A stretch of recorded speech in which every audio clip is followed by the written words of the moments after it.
Provinsi Nusa Tenggara Timur merupakan provinsi yang selalu memenuhi kebutuhan akan daging sapi di tanah air. Kini akan dikurangi karena kebutuhan akan daging sapi NTT melonjak drastis. Hal tersebut disampaikan Kepala Dinas Peternakan Provinsi NTT, Insinyur Dani Suhadi, yang ditemui awak media saat mensosialisasikan Peraturan Gubernur NTT Nomor 78 Tahun 2019 tentang pengendalian terhadap pemasukan, pengeluaran dan peredaran ternak, produk hewan dan hasil ikutannya di Provinsi NTT yang berlangsung di Aula Kantor Dinas Peternakan Provinsi NTT. Dani Suhadi mengatakan, melonjaknya kebutuhan akan daging sapi di NTT disebabkan karena meningkatnya aktivitas pariwisata di setiap kabupaten kota. Dalam setiap tahun kebutuhan akan daging sapi di NTT mencapai 40 hingga 50 ribu ekor. Sehingga pemerintah perlu menekan kebutuhan nasional yang mencapai 70 ribu ekor ternak sapi. Dengan daerah tujuan seperti Jawa Barat, Banten, Kalimantan, Jakarta, serta sebagian Sulawesi.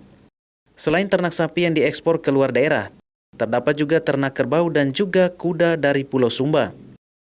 Pemenuhan mereka juga diprioritaskan karena selain pemenuhan ke dalam, keluar, kami juga memperhitungkan kebutuhan di dalam ini yang makin tinggi juga.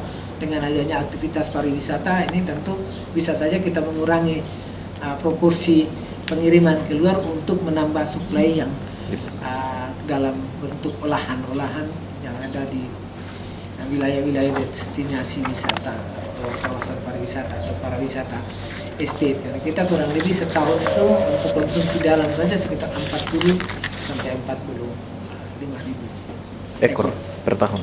Jadi kalau di total bisa 115 ribu.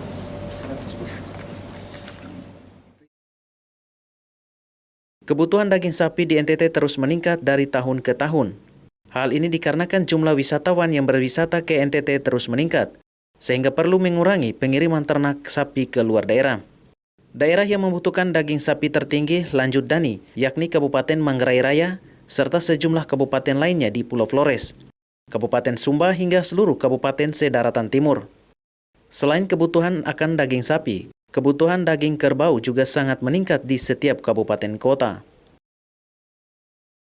Patris Kudang Laiskodat, AFB TV melaporkan.